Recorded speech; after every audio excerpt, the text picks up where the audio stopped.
누가복음 24장 13절부터 35절까지 말씀을 제가 봉독하도록 하겠습니다. 누가복음 24장 13절. 그날에 그들 중 둘이 예루살렘에서 25리 되는 엠마오라 하는 마을로 가면서 이 모든 된 일을 서로 이야기하더라.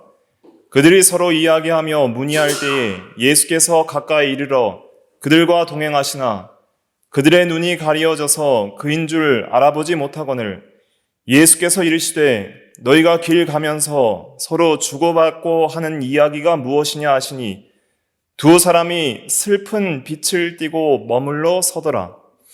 그 한 사람인 글로바라 하는 자가 대답하여 이르되 당신이 예루살렘에 체류하면서도 요즘 거기서 된 일을 혼자만 알지 못하느냐? 이르시되 무슨 일이냐? 이르되 나사렛 예수의 일이니 그는 하나님과 모든 백성 앞에서 말과 일에 능하신 선지자이거늘 우리 대제사장들과 관리들이 사형 판결에 넘겨주어 십자가에 못 박았느니라. 우리는 이 사람이 이스라엘을 속량할 자라고 바랐노라. 이뿐 아니라 이 일이 일어난 지가 사흘째요. 또한 우리 중에 어떤 여자들이 우리로 놀라게 하였으니 이는 그들이 새벽에 무덤에 갔다가 그의 시체는 보지 못하고 와서 그가 살아나셨다 하는 천사들의 나타남을 보았다 함이라. 또 우리와 함께한 자 중에 두어 사람이 무덤에 가 과연 여자들이 말한 바와 같음을 보았으나 예수는 보지 못하였느니라 하거늘 이르시되 미련하고 선지자들이 말한 모든 것을 마음에 더디 믿는 자들이여 그리스도가 이런 고난을 받고 자기의 영광에 들어가야 할 것이 아니냐 하시고 이에 모세와 모든 선지자의 글로 시작하여 모든 성경에 쓴 바 자기에 관한 것을 자세히 설명하시니라.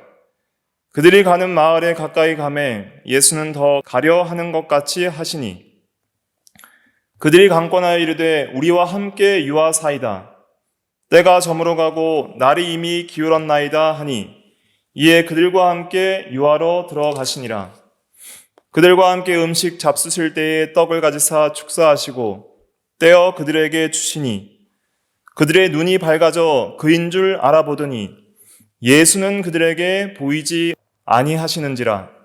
그들이 서로 말하되 길에서 우리에게 말씀하시고 우리에게 성경을 풀어주실 때에 우리 속에서 마음이 뜨겁지 아니하더냐 하고 곧 그때로 일어나 예루살렘에 돌아가 보니 11 제자 및 그들과 함께한 자들이 모여 있어 말하기를 주께서 과연 살아나시고 시몬에게 보이셨다 하는지라.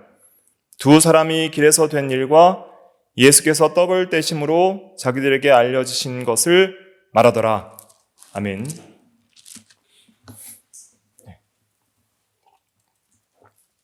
이 시간 말씀의 제목은 부활하신 주님을 만난 두 제자입니다.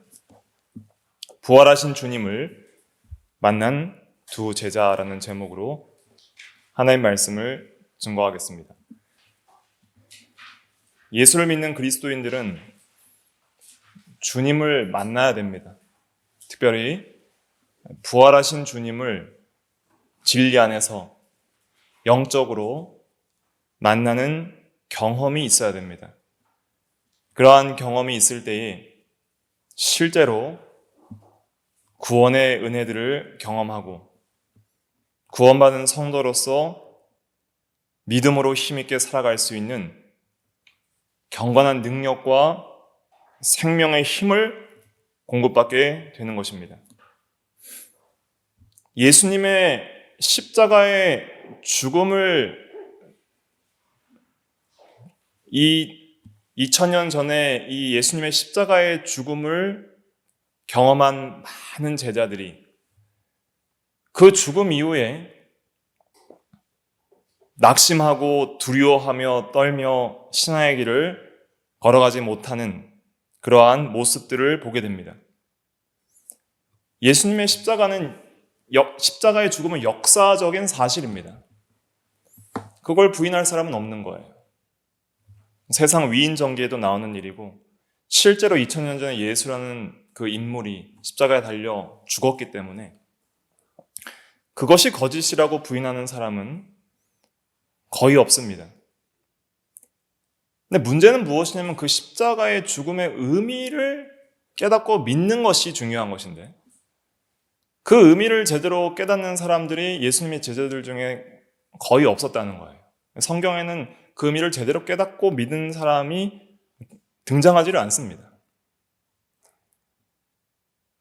그러니까 예수님이 십자가에서 죽었을 때 우리는 그 죽음을 묵상하면서 감사하고 그 죽음의 의미를 깊이 생각하면서 나를 위해 죽으신 예수 그리스도의 십자가의 그 은혜를 생각하면서 믿고 감사하지만은 이 당시 예수님의 제자들과 예수를 따르는 자들은 전부 슬퍼하고 낙심하고 숨고 떠나고 그런 모습들을 보고 있는 거예요.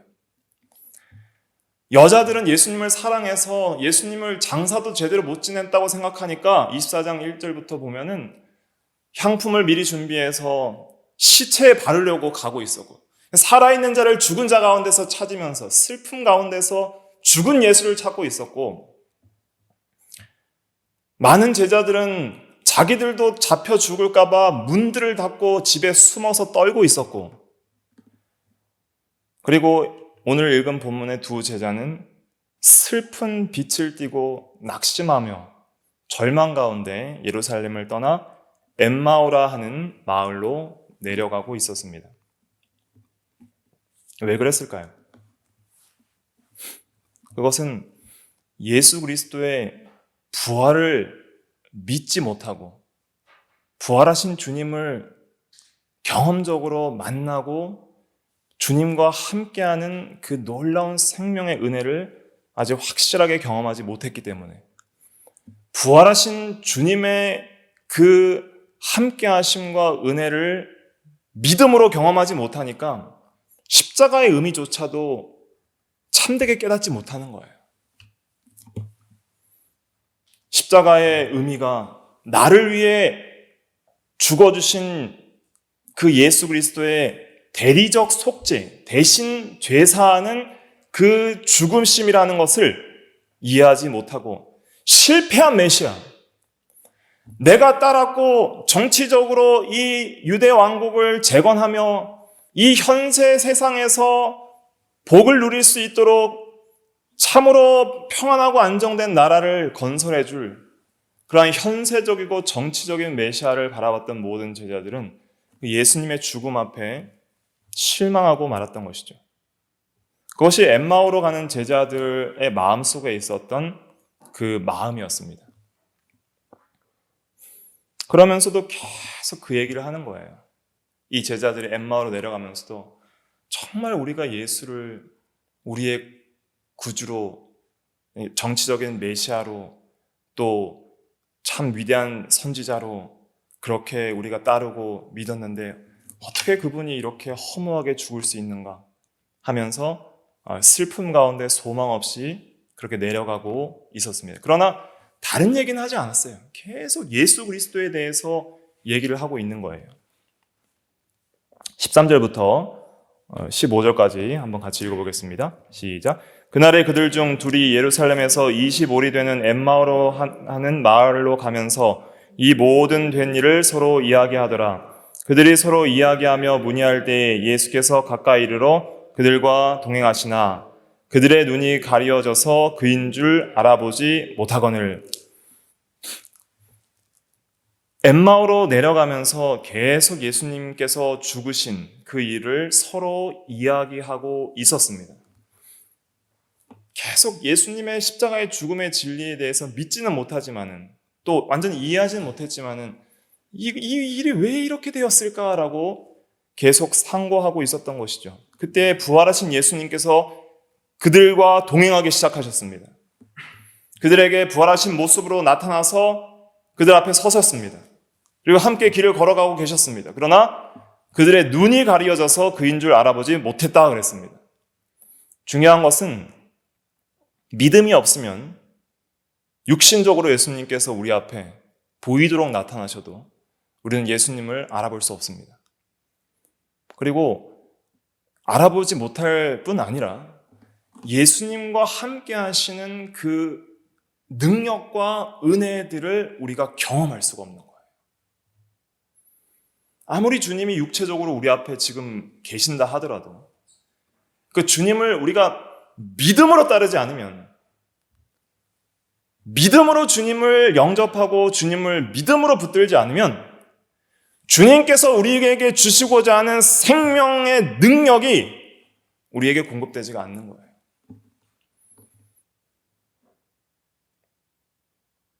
눈이 가려졌다는 것은 무슨 의미입니까? 눈이 가려졌다는 것은 육신의 눈은 뜨고 있었죠. 여기서 눈이 가려졌다는 것은 영혼의 눈인 믿음의 눈이 가려져 있었다는 거예요. 아직 믿지 못하고 있는 거예요. 예수님이 부활하셨다는 진리를 믿지 못하는 거예요. 세상에 많은 사람들이 십자가의 죽으심은 알죠. 그러나 그 의미는 믿지 않죠. 그러나 부활은 믿는 사람들이 많이 없습니다. 부활하신 주님을 믿는 사람들은 많지 않습니다. 그리고 부활하신 주님을 믿는다 하더라도 그 주님이 세상 끝날까지 우리와 함께 하신다는 그 진리를 믿고 붙드는 사람, 그리고 그 부활하신 주님의 그 은혜가 현재적으로 공급되어서 우리 믿는 자 속에 역사한다는 사실을 이해하고 믿고 그 부활하신 주님의 생명의 능력의 공급을 늘 받으며 살아가는 사람은 많지 않다는 거예요. 왜 많지 않을까요? 왜 주님이 마태복음 마지막 28장 마지막에 내가 너희와 세상 끝날까지 항상 함께 하리라고 약속해 주셨는데도 불구하고 왜 우리는 주님이 없는 것 같은 삶을 살까요? 그것은 눈이 가려져 있기 때문입니다. 믿음의 눈이 가려져 있는 거예요. 영적으로 주님의 함께 하심을 볼 수 있는 믿음의 안목이 없는 거예요. 그런 믿음의 안목이 없으면 육신적으로 이 세상에서 나타나셔서 보이셔도 깨달을 수가 없는 것이죠. 그러면 어떻게 이들이 그 눈을 뜨게 되었는가?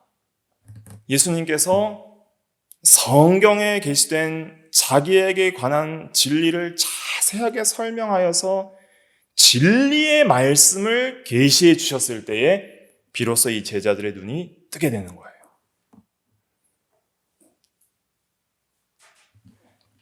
그것이 이제 27절에 나오는 말씀입니다. 그 전에 이제 예수님께서 이 제자들에게 17절부터 보면 너희가 서로 주고받는 이야기가 무엇이냐고 물어보게 됩니다. 17절부터 이제 우리 22절까지 같이 한번 읽어보겠습니다. 17절부터 22절까지 시작. 예수께서 이르시되 너희가 길 가면서 서로 주고받고 하는 이야기가 무엇이냐 하시니 두 사람이 슬픈 빛을 띠고 머물러 서더라. 그 한 사람인 글로바라 하는 자가 대답하여 이르되 당신이 예루살렘에 체류하면서도 요즘 거기서 된 일을 혼자만 알지 못하느냐? 이르시되 무슨 일이냐? 이르되 나사렛 예수의 일이니 그는 하나님과 모든 백성 앞에서 말과 일에 능한 선지자이거늘 우리 대제사장들과 관리들이 사형 판결에 넘겨주어 십자가에 못 박았느니라. 우리는 이 사람이 이스라엘을 속량할 자라고 바랐노라. 이뿐 아니라 이 일이 일어난 지가 사흘째요. 또한 우리 중에 어떤 여자들이 우리로 놀라게 하였으니 이는 그들이 새벽에 무덤에 갔다가 그의 시체는 보지 못하고 와서 그가 살아나셨다 하는 천사들의 나타남을 보았다 함이라. 예수께서 너희가 길을 가면서 주고받는 이야기가 무엇이냐라고 물어보셨습니다. 자신 얘기를 하고 있는 것을 아시면서 물어보시는 거예요. 그들은 예수님 얘기를 하고 있었습니다. 근데 예수님이 지금 물어봐도 예수님인지 모르는 거예요. 그러면서 그 사람이 슬픈 빛을 띄었다 그랬어요. 그러면서 어떻게 당신은 예루살렘에 있으면서 그 예루살렘 모든 사람들이 다 알도록 그렇게 죽으신 그리스도의 십자가의 죽음의 사건을 혼자만 알지 못하느냐 하면서 우리가 나누는 이야기는 나사렛 예수의 일이니 그는 하나님과 모든 백성 앞에서 말과 일에 능한 선지자이거늘 능한 선지자 정도로 생각을 하고 있었던 거예요. 그리고 이스라엘을 속량할 자라고 바란노라라고 21절에 말하고 있습니다. 그래서 이스라엘을 정치적으로 로마의 압제에서 해방하여서 현세적이고 정치적인 메시아로서, 왕으로서 우리가 이 세상에서 잘 먹고 잘 살고 평안하게 살 수 있도록 그렇게 해줄 그러한 메시아라고 우리가 바랬다라고 소망하고 있었습니다. 그런데 그 예수님께서 죽으신 거예요. 혹시 우리도 이런 예수님을 소망하고 따르진 않습니까? 이 세상에서 예수 믿으면 현세적으로 복받고 잘되고 건강하고 형통하고 부유하고 성공하고 이 세상에서 고난 없이 평안하게 살 수 있는 그러한 메시아로 우리가 예수님을 바라고 따르진 않았습니까? 그럴 때 예수님의 십자가의 그 죽음의 의미는 우리에게는 상실되는 거예요. 고난받는 종이라는 그 진리는 우리에게 낙심을 가져다 주는 거예요. 주와 함께 고난받을 때에 오는 은혜들은 깨닫지 못하게 되는 것이죠. 그런데 이 모든 십자가의 죽음의 의미들이 깊이 있게 깨달아지고 또 예수님께서 왜 죽으셨는지, 왜 죽으셔야만 했는지 그 의미들을 깊이 있게 깨닫게 되는 놀라운 일이 있으니 예수님께서 성경을 풀어서 설명해 주시는 일을 통해서 그것이 깨달아지게 되는 것입니다. 예수님께서 책망하시고 성경을 가르쳐 주십니다. 25절부터 27절 같이 한번 읽어보겠습니다. 시작. 이르시되 미련하고 선지자들이 말한 모든 것을 마음에 더듬 있는 자들이여 그리스도가 이런 고난을 받고 자기의 영광에 들어가야 할 것이 아니냐 하시고 이에 모세와 모든 선지자의 글로 시작하여 모든 성경에 쓴 바 자기에 관한 것을 자세히 설명하시니라. 아멘. 모세와 모든 선지자의 글로 시작하여 이 모든 성경, 구약 성경을 말하는 것입니다. 아직 신약 성경이 완성되기 전이기 때문에 구약 성경에 쓴 바 자기에 관한 것을 자세히 설명하시니라 그랬습니다. 그래서 모세 율법에 있는 희생 제사의 의미, 성전의 의미, 또 이사야 53장과 같은 고난받는 종의 그런 의미들, 이러한 모세의 율법과 예법과 선지자들의 예언을 통해서 오신 분이 바로 예수 그리스도시고 이 예수 그리스도께서 반드시 죽으셔야만 했다는 것을 성경이 계시하고 있다는 것을 알려주시는 것이죠. 그래서 예수님이 죽은 것 때문에 믿지 못하고 그 의미를 알지 못하고 슬퍼하는 자들에게 예수님의 죽음의 의미가 무엇인지를 자세하게 설명해 주셨습니다. 그것은 자기의 죄 때문이 아니라 모든 택한 백성들의 죄를 대신하여 죽으신 죽음이다. 그것을 자세히 설명해 주시고 또한 부활해야 될 것도 성경을 통해서 가르쳐 주셨던 것이죠. 그때 이들의 눈이 떠지게 됩니다. 그리고 그 말씀의 의미에 깊이 그 말씀의 의미를 깨닫고 마음이 뜨거워지는 경험을 하게 되는 것이죠. 그래서 이 예수님을 이제는 붙들기 시작하는 거예요. 예수님께서 계속 길을 가려고 하셨어요.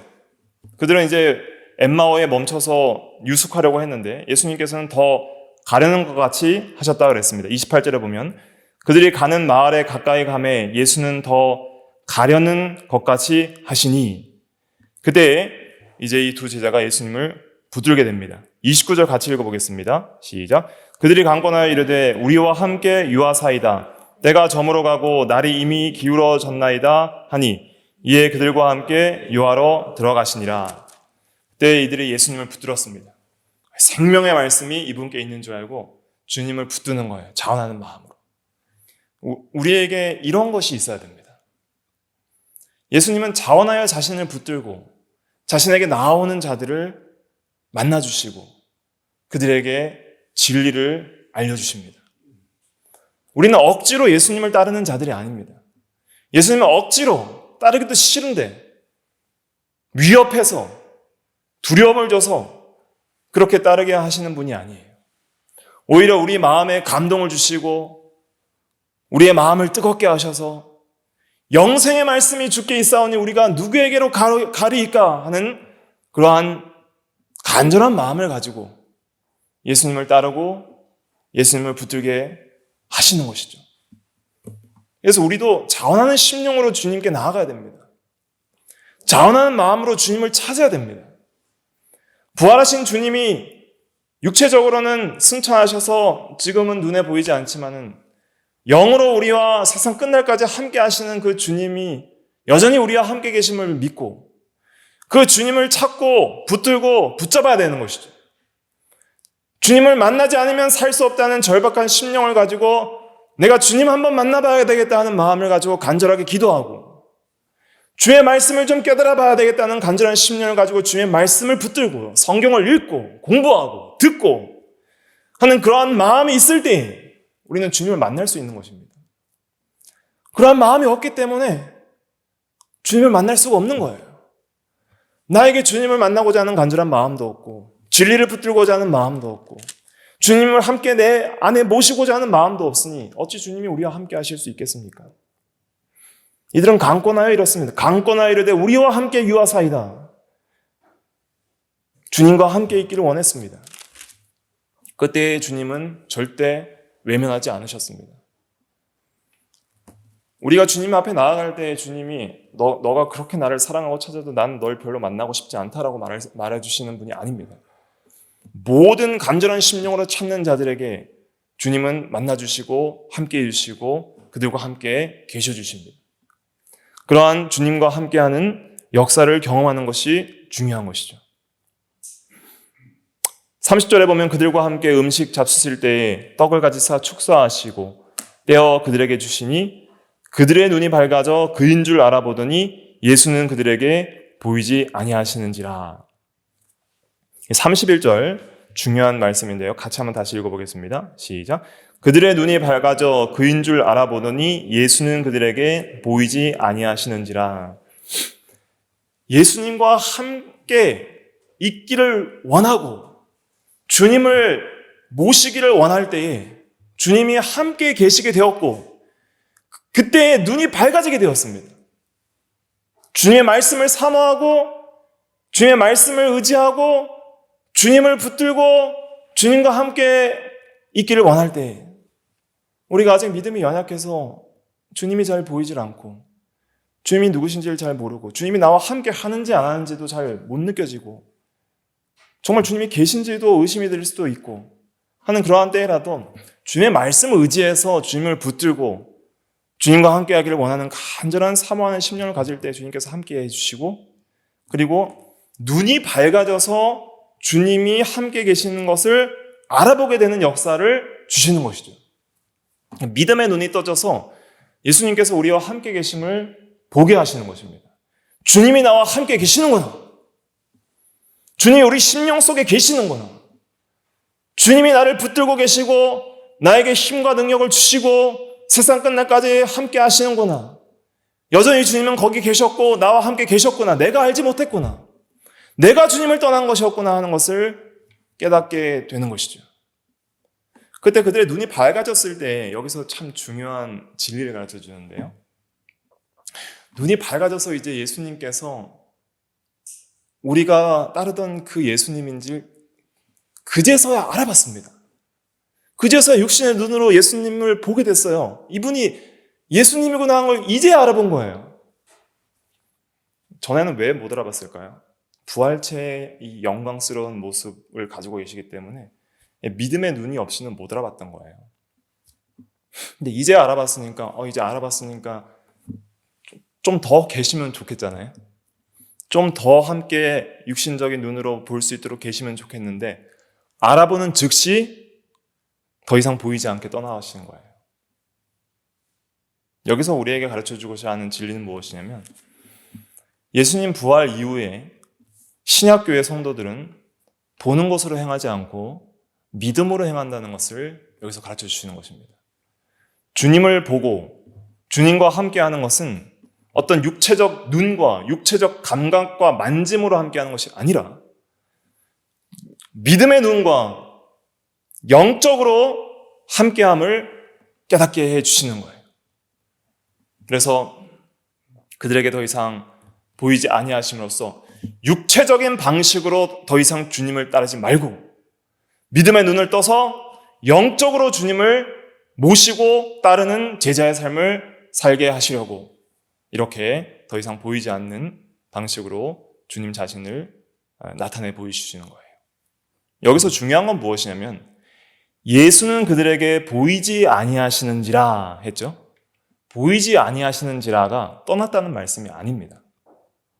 무슨 말인지 이해되십니까? 육신의 눈으로 보이지 않게 되었을 뿐이지 여전히 영적으로 그들과 함께 계신다는 뜻이에요. 이제는 40일 후에 승천하시게 되시죠. 그리고 더 이상 육신의 눈으로 볼 수가 없습니다. 이제 신약교회 성도들은 더 이상 육신의 눈으로 예수님을 보려고 해서는 안 되는 거예요. 그런 것은 승천하신 예수 그리스도를 하늘에서 끌어내리려는 죄를 범하게 되는 것이죠. 이제 승천하신 예수님을 다시 볼 그날은 재림 때입니다. 재림 이전의 이 세상에서 내가 예수라 하는 모든 자들은 다 거짓 예수요. 재림 이전에 예수님을 눈으로 보고 따르는 자는 미혹을 당하게 될 것입니다. 물론 신약 성경이 완성되기 전까지 스데반 집사나 사도 바울 같은 경우도 재림하신 예수님을 눈으로 보는 놀라운 역사가 있었지만 사도 요한도 계시록을 기록할 때 재림하신 주님을 눈으로 보는 역사가 있었지만 그것은 계시의 완성 이전에 계시를 위해서 예수님께서 특별하게 임하신 거였고 또 그것을 본 자들은 다 죽은 자같이 주님 앞에 거꾸러졌던 거예요. 그러나 이제는 신약 성경이 완성된 이후에는 더 이상 우리가 육신을 따라서 예수님을 따르는 것이 아닙니다. 이제는 믿음으로 행하는 우리가 돼야 되는 것이죠. 믿음으로 우리가 주님을 보고 믿음으로 주님과 함께 있게 되는 것입니다. 고린도후서 5장 한번 찾아보겠습니다. 고린도후서 5장. 고린도후서 5장 7절 말씀 같이 한번 읽어보겠습니다. 시작. 이는 우리가 믿음으로 행하고 보는 것으로 행하지 아니함이로라. 아멘. 이제는 믿음으로 행하고 믿음으로 예수님을 보고 믿음으로 예수님과 함께 있는 거예요. 그래서 우리는 믿음의 눈을 떠야 됩니다. 예수님이 살아계심을 믿어야 됩니다. 예수님이 부활하심을 믿어야 됩니다. 지금도 살아계셔서 승천하셔서 하나님 보좌 우편에 계시며 그의 인성으로 육체적으로는 영광 중에 하나님 보좌 우편에 계시지만은 그의 성령과 신성으로는 여전히 우리와 함께 세상 끝날까지 우리의 심령 가운데 여전히 우리와 함께 계심을 믿는 자 속에 함께 계심을 믿어야 됩니다. 믿으면 주님의 함께 하심을 영적으로 보게 되는 거예요. 아, 주님이 정말 나와 함께 계시구나. 주님이 정말 나와 함께 계시구나. 어떻게 봐요? 주님이 함께 계시면 어떻게 봅니까? 주님이 함께 계시면 어떻게 깨달아요? 보이지 않는데 믿음으로 본다는데 그럼 믿음으로 본다는 게 도대체 무슨 의미입니까? 믿음으로 주님을 본다는 게 도대체 무슨 의미입니까? 그것이 우리에게 와닿지 않을 때도 있지 않습니까? 그렇지 않다는 거예요. 32절 말씀 같이 읽어보겠습니다. 32절 시작. 그들이 서로 말하되 길에서 우리에게 말씀하시고 우리에게 성경을 풀어주실 때에 우리 속에서 마음이 뜨겁지 아니하더냐 하고 이것입니다.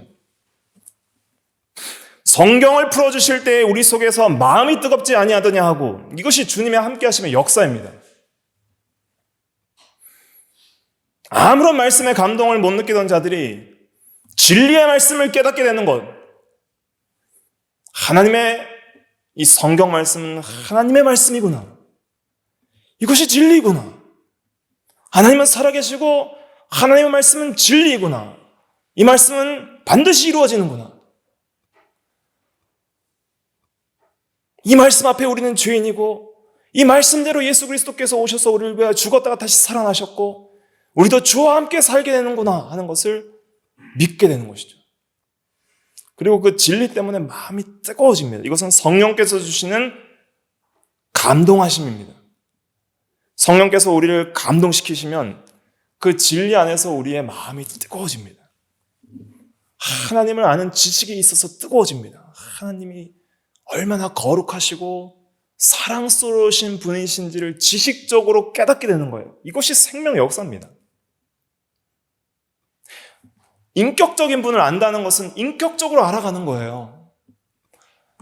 사람을 알 때는 서로 함께 사귀며 교제하며 그 사람의 인격을 알아가는 것이죠. 지식, 감정, 의지 모든 면에서 다 알아가는 거예요. 인격적으로 주님과 하나님에 대한 바른 지식을 깨닫고 그 다음에 하나님을 뜨겁게 사랑하고자 하는 마음이 나오는 거예요. 하나님을 뜨겁게 사랑하고자 하는 마음이 나오는 동시에 어떤 마음이 나올까요? 나의 죄를 뜨겁게 미워하는 마음이 나는 거예요. 내가 이렇게 죄인이구나. 나 같은 죄인을 위해 예수께서 죽으셨다가 살아나셨구나. 이런 죄인을 향한 주님의 사랑 때문에 또한 감격하고 오라 나는 공고한 사람이로다. 이 사망에서 몸에서 누가 나를 건져내랴 하는 그러한 자기 부인의 마음을 가진 동시에 주님의 사랑을 깨닫고 이제는 주님 안에서 주를 위하여 살고자 하는 뜨거운 마음이 일어나는 것이죠. 거룩하고 경건한 마음들이 일어나는 것입니다. 이건 절대 어떤 세상 사람들이나 세상의 것들이 줄 수 없는 마음의 전인격적 근본적인 변화예요. 이러한 변화를 가리켜서 성경은 중생이라고 합니다. 중생. 그리고 성화. 죽었던 영혼이 하나님을 향하여 살아나는 것. 그리고 거룩한 마음으로의 인격적인 변화가 일어나는 것. 이러한 변화는 주님의 함께 하심이 아니고는 절대 일어날 수 없는 일입니다. 성도는 반드시 변화되어야 됩니다. 예수 그리스도를 만나는 모든 죄인들은 반드시 변화됩니다. 내가 변화되지 않으면 그건 예수님 만난 게 아니에요.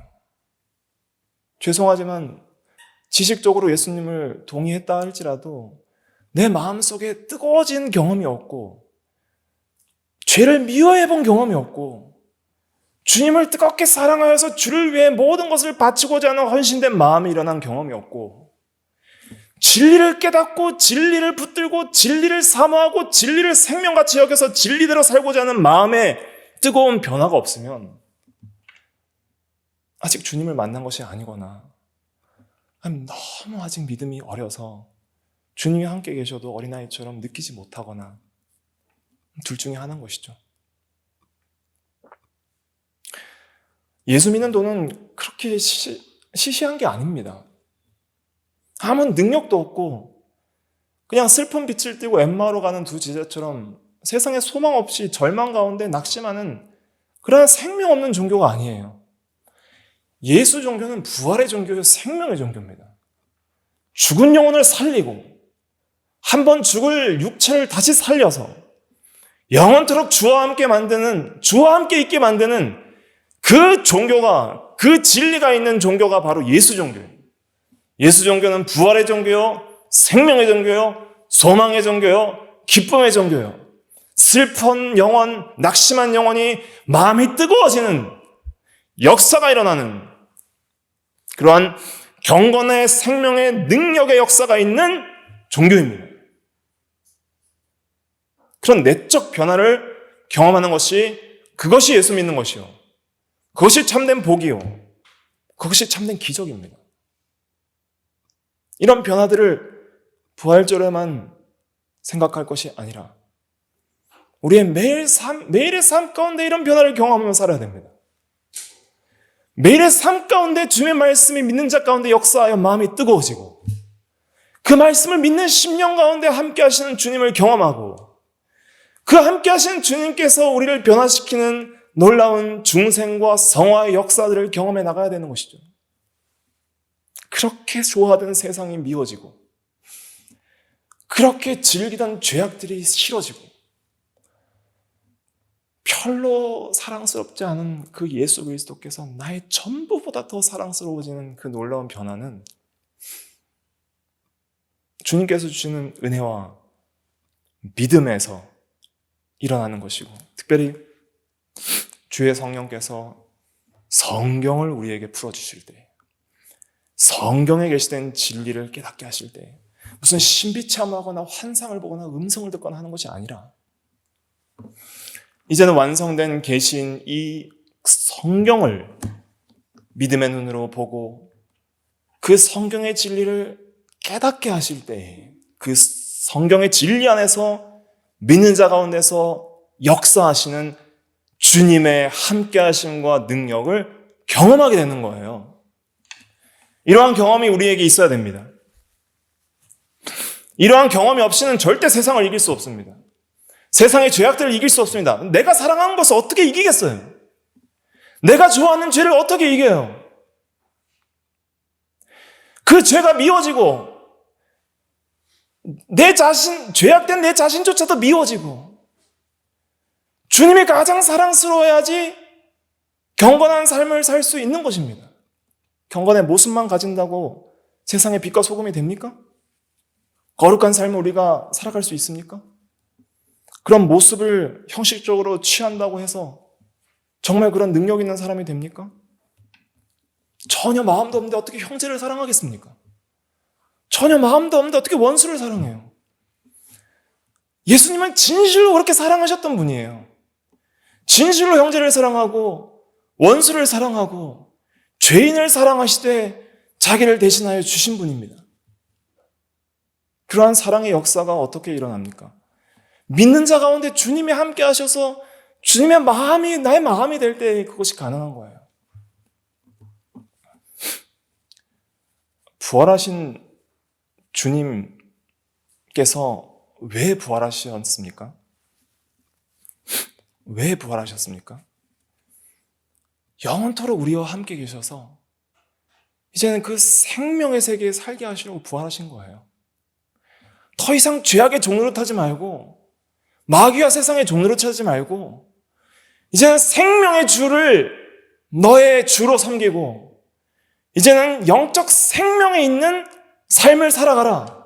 의와 생명길을 걸어가라. 내가 너와 함께 하느라. 왜 주님이 우리와 함께 하십니까? 뭐 때문에 함께 하십니까? 왜 함께 하시는데요, 주님이? 생명길 걸어가라고. 거룩한 삶을 살아가라고. 더 이상 죄와 세상의 종로로 타지 말라고. 변화된 삶을 살으라고.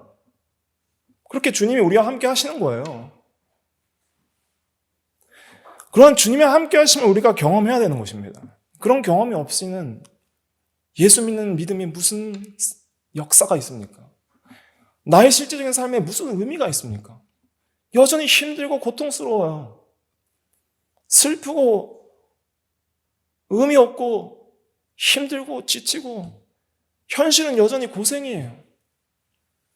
시간이 갈수록 나아지는 것이 아니라 육체는 점점 쇠약해지고 몸은 고장나고 현실 문제는 이 사건이 터지면 좀 잠잠해질까 했더니 저 사건이 터지고 뭔가 세상에서 소망을 가지고 붙잡으려고 했던 모든 것들이 산산조각 나기 시작하고 내 힘으로 살아보려고 했지만 어차피 세상은 내 힘으로 내 마음대로 되질 않아요. 그럼 소망이 어디에 있습니까? 이 세상은 그 어떤 생명도 이 세상은 그 어떤 소망과 힘도 줄 수가 없습니다. 세상을 의지하는 자는 소망을 잃고 낙심하게 될 수밖에 없는 것이죠. 왜냐하면 세상은 다 지나가는 것이고 거기에는 참된 생명이 없어요. 참된 능력이 없어요. 그럴 때 우리가 깨닫는 건 무엇이냐면 주님밖에 소망이 없구나 하는 것을 깨닫는 거예요. 세상에서 소망을 잃은 자들은 하나님을 떠나는 자들이 찾는 것은 무엇이냐면 세상의 즐길 거리를 찾기 시작해요. 이 세상의 고생을 잊어버리려고 술을 찾고 이 세상의 어떤 슬픔과 고난을 잊어버리려고 세상의 오락들과 즐길 거리들을 찾고 잠시 그 세상의 고난을 잊어버리려고 죄악의 낙을 추구하는 것이죠. 거기에는 생명이 없습니다. 거기에는 세상과 죄와 현실의 모든 고난과 죽음을 이길 수 있는 힘이 없어요. 오직 모든 것을 이길 수 있는 힘은 어디에 있냐면 우리 주 예수 그리스도께 있어요. 왜냐하면 예수 그리스도께서는 생명 그 자체이시고 부활 그 자체이세요. 그래서 요한복음 11장에서는 예수님께서 25절부터 26절에서 나는 부활이요 생명이니 이렇게 말씀하신 겁니다. 예수님의 부활 자체고 생명 자체예요. 그러면 예수님과 함께하는 것은 뭐예요? 부활과 생명과 함께하는 거예요. 부활과 생명은 뭐냐? 사망을 이긴 겁니다. 사망은 인생의 가장 큰 문제요, 악인데 그것을 이겼다는 것은 다른 거는 안 이기고 사망만 이겼다는 뜻이 아니라 사망 안에 포함된 모든 걸 다 이겼다는 거예요. 죄도 이기고 슬픔과 고난과 시험도 이기고 모든 육체적인 고통과 죽음까지 이기고 모든 것을 이긴 그 능력이 바로 부활의 능력인 거예요. 부활은 다시 살게 하는 힘으로써 죄와 사망과 모든 이 세상의 고생과 슬픔과 근심과 고통을 이기게 하는, 살아있게 하는 힘 그 자체입니다. 그것을 예수님께서 자신의 모든 사역을 통해서 이루시고 모든 믿는 자에게 값없이 은혜로 베풀어 주시는 거예요. 그러한 생명의 능력이 공급될 때에 세상에서 소망이 없던 자들이 소망이 생깁니다. 나에게 부활의 생명이 있다. 소망이 없는 것은 마음에 일어나는 거예요. 마음에 절망하는 거예요. 마음에서 절망이 일어날 때 마음이 뜨거워지는 거예요. 아, 주님이 나와 함께 하시는구나. 주님이 나에게 힘을 주시는구나. 살아갈 힘이 생기고 소망이 생기고 육체가 한번 죽지만 우리는 다시 부활할 소망이 있다 하는 것을 믿고 이 세상에서 때로는 고통을 당하고 결국 한번 육체는 죽겠지만 절대 낙심하지 않고 소망 가운데 죽음을 맞이할 수 있는 능력, 사망아 내가 무엇이냐 하면서 소망 가운데 이렇게 사망을 두려워하지 않을 수 있는 능력까지 주님께서 주시는 거예요. 이러한 능력을 경험하는 것이 부활을 믿는 신앙입니다. 그래서 예수 그리스도의 이 부활을 믿을 때에 우리는 놀라운 그 내적인 역사를 경험하는데 그리스도와 연합되는 경험을 하게 되는 거예요. 이것이 정말 중요합니다. 그리스도와 내가 하나 되는 경험을 하게 되는 거예요. 부활하신 주님을 내가 영접하고 받아들이게 되면 그리스도와 하나 되는 경험을 하게 됩니다. 그 그리스도와 하나 되는 경험 속에서 예수 그리스도의 모든 고난과 예수 그리스도의 죽음이 내 안에서 실제화가 돼요. 예수 그리스도께서 이렇게 아프시고 고난당하신 모든 고난이 나의 현실의 고난 속에서 서로 연합되면서 주님의 고난을 깊이 체험하고 그 인생의 고난 속에서 그 인생의 고난을 주님의 고난과 함께 경험하게 되니까 놀라운 변화가 일어나는데 어떤 변화가 일어나냐면 나의 죄에 대하여 죽어지는 변화를 경험하는 거예요. 죽어지는 변화. 예수님을 만나면 먼저는 죽는 경험을 하게 됩니다. 십자가의 경험을 하게 되는 거예요. 전에 없었던 경험이에요. 내 자신에 대해서 죽어지는 경험이 되는 거예요. 죄에 대하여 죽어지는 경험이 되는 거예요. 죄가 미워지고 죄를 짓는 자기가 미워지고 그리고 여전히 고통 속에서 힘든 삶을 살아가고 있는 나의 삶이 원망스러운 것이 아니라 그런 고난 속에서 주님도 이렇게 아프셨을까 하는 그 십자가의 고난을 깊이 깨닫고 그 은혜에 참여하게 되는 거예요. 모든 것이 은혜로 바뀌는 경험들이 이루어집니다. 그것이 예수 믿는 도예요. 그리고 죽음만 경험되는 게 아니라 생명이 경험돼요. 생명.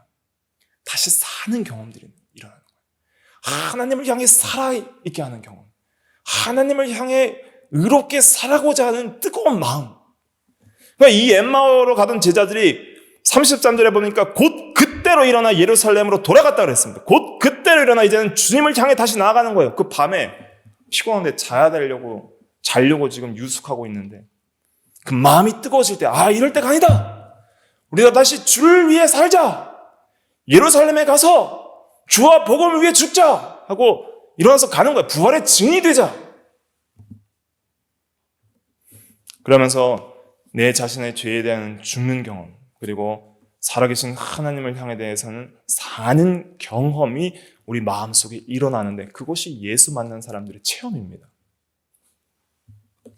로마서 6장 한번 찾아볼게요. 로마서 6장 5절부터 11절까지 의미를 좀 생각하면서 그 죽으심과 부활과의 연합의 의미를 여기서 잘 설명하고 있습니다. 제가 말씀드린 5절부터 11절까지 읽어볼게요. 시작.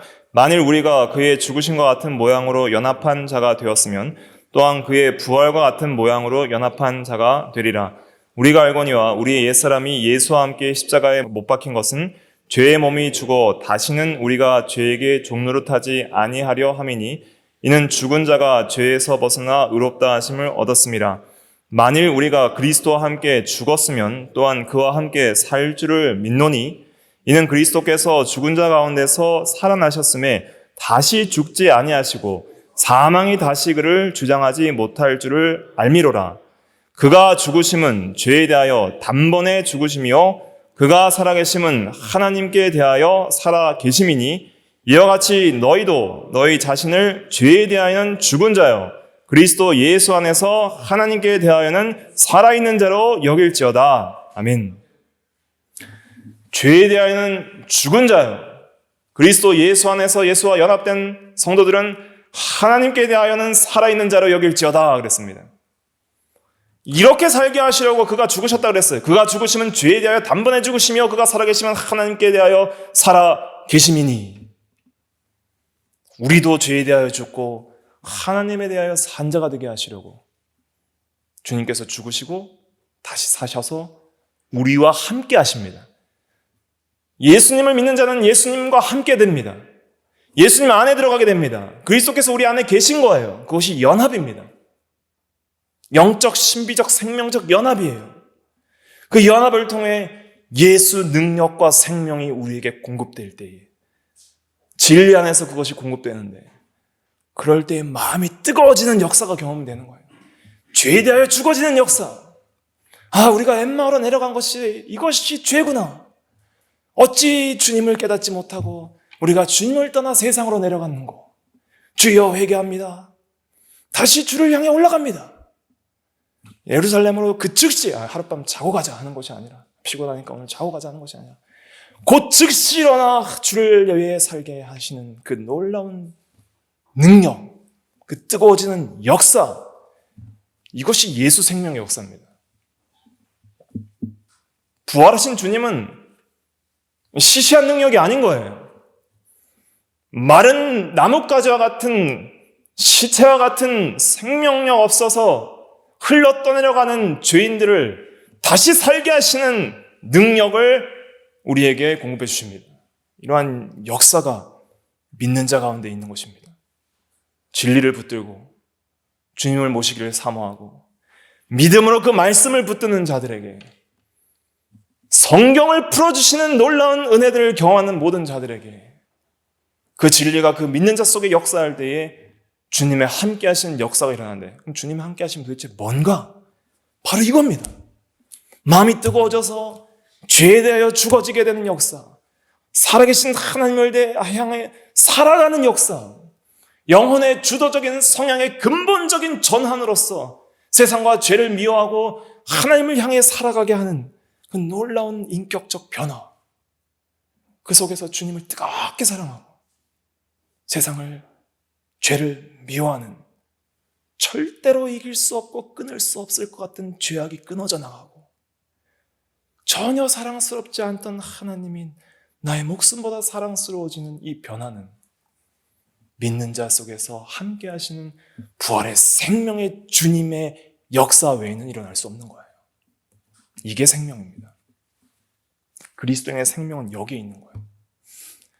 살았다 하는 이름은 있으나 실상은 죽은 자는 나는 예수 믿는다 하지만 전혀 이런 역사가 없는 자들이에요.